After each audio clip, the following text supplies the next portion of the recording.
Parang laruan na raw ng anak ni Josephine Salvador ang social media. May mga content siya pinapanood, minsan may games din. Kaya hindi niya raw maisip pa kung paano ipagbabawal ng social media sa kanyang anak, gaya ng isinsulong ng isang mambabatas. Parang laruan na nga lang nila. Kung si Arlene Reyes ang tatanungin, may katwiran daw ang panukala. Paano nga naman magsasagawa ng parental guidance sa mga bata online kung mas techy pa sila?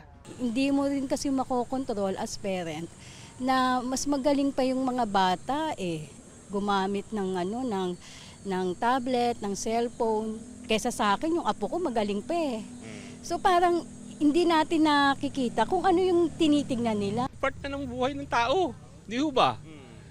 So pag ang isang bagay, part na ng buhay ng tao, pag inalis mo, parang yung term na iaalisin, hindi maganda. Pero kung i-regulate lang o something na may gagawin silang bagay na pinaghandaan na nila. Malaki rin daw ang papel ng mga magulang at ang mga guardian. Bantayan po ng maayos yung mga bata.